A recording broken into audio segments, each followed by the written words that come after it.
There is something for everyone, and therefore everyone can do pole dancing. So many people think they could never do pole dancing, even if there's a part of them that really wants to.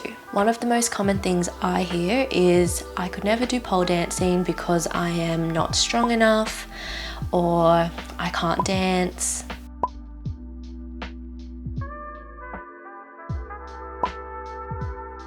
One of those things, I'm not flexible enough. It just is endless, really. If you're listening to this and even the smallest part of you wants to try pole dancing, then my answer for you is do it. And you can. You can pole dance. A lot of you guys have said when you first started pole dancing, it was really hard and you felt like giving up. Part of the reason why is maybe you're not aware that there are just so many different styles of pole dancing and so many different types of tricks. And that means there might be an area of pole dancing which you click with more and you feel like is more achievable for you, or at least right now. And I don't blame you, it is something you don't realize until you've kind of just experienced pole a bit more and stayed in it a little longer to see what it has to offer. It's easy to think that you can only do one style of pole dancing because sometimes we only see a predominant style of pole, say on Instagram, where we see these crazy good pole dancers doing really wild tricks that look really hard.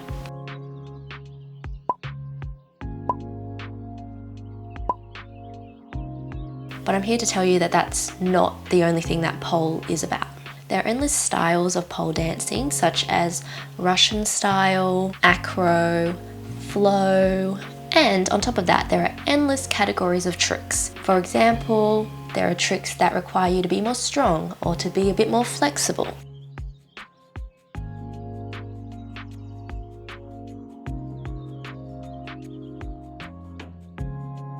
There are upright spins.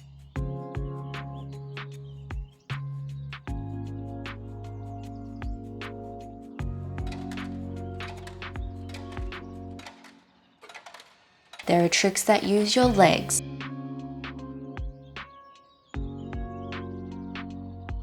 There are tricks that are only using your arms or even your elbow.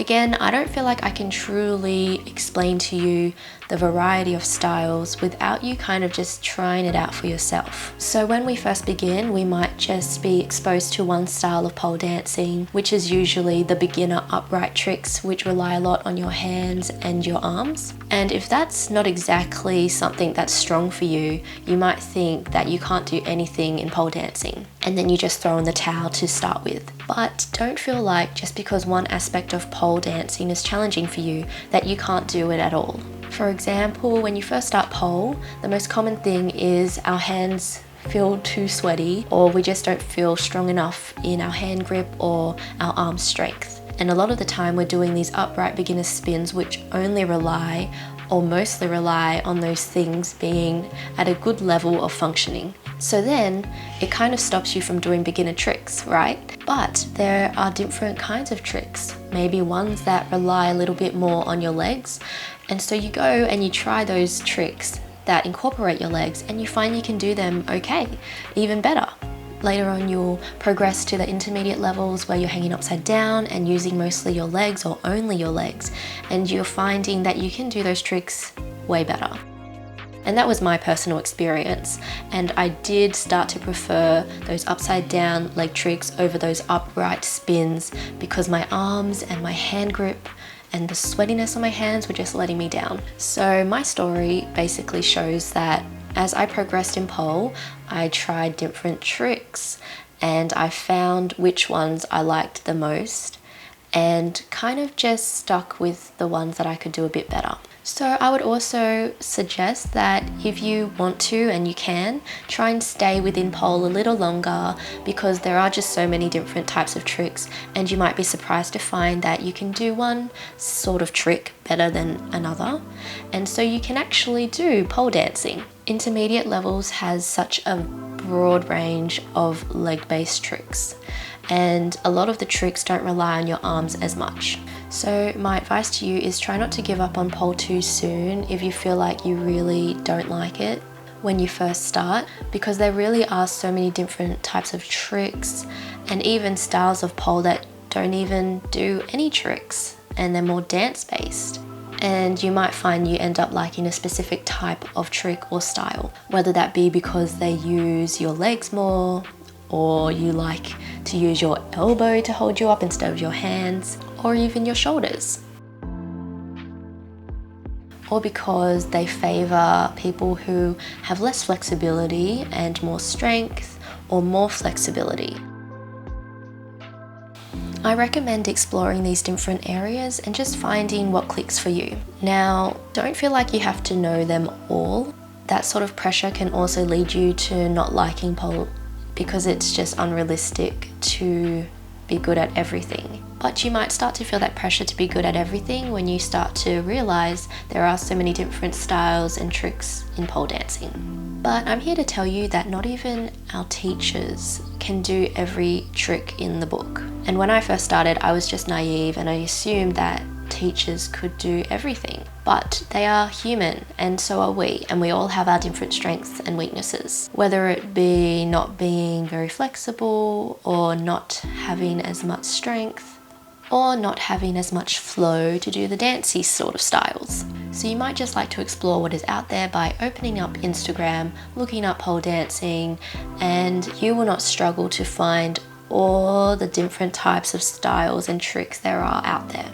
So find what clicks for you. There truly are moves and styles in pole for everyone. And if you haven't started pole yet because you just assume you won't be good at it, my advice to you is that there isn't just one style of pole, so don't worry too much about having to be a certain type of poler or having to be one way in order to be good at it. Okay, great. So you're saying I can pole dance, but I won't be any good at it, so I can't start, right? So people think you need to be strong or good at dancing in order to start pole dancing, but I'm here to tell you that is a complete myth. These are the common thoughts that we can have when we want to start something, but we're just a little bit scared. And that's exactly how I felt. I kept putting off starting anything like dancing or even going to the gym because I thought, oh, I'm not strong enough, or I suck at dancing, I won't be good at this. So know that these are totally human ways to think. You can't get rid of limiting beliefs because they'll always be there, but over time, as you act against them, they become smaller and smaller in your head. So now that we know that everybody feels these limiting beliefs, and in the example of starting pole dancing, many of us feel like we can't start because we're not strong or flexible or dancey enough. But remember, sucking at something is the first step towards being sort of good at something. Take me, for example. I started pole dancing as not the most coordinated person or dancer. I felt very awkward in my body, to say the least. I mean, look at how robotic my movements are in this beginner class that I took.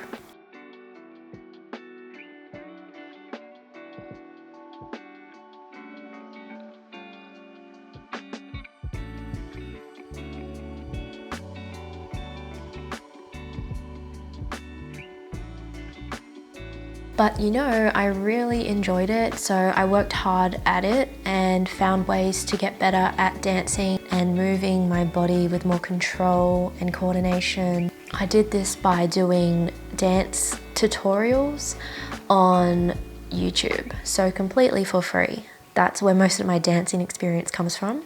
Shout out to Miss Audie Kamal. She is amazing. I love her. Really beginner friendly tutorials on her YouTube, and it just makes dancing for people who grew up not having dance lessons more accessible to them. So I love that. I did also do a few adult paid dance classes. So you know what happened? I sucked at first.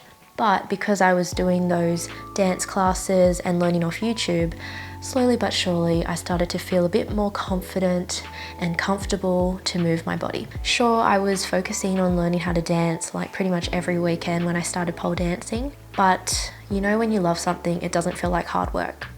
So I'm sure that will be the same for you. Now, on the side of strength, I hated doing upper body strengthening. Growing up, I came from doing netball, so I was really just only working my legs. I was also doing in-home workouts, and trust me, I always try to avoid those push-up movements, any upper body exercise at all. So basically started pole dancing with very weak upper body strength. But guess what?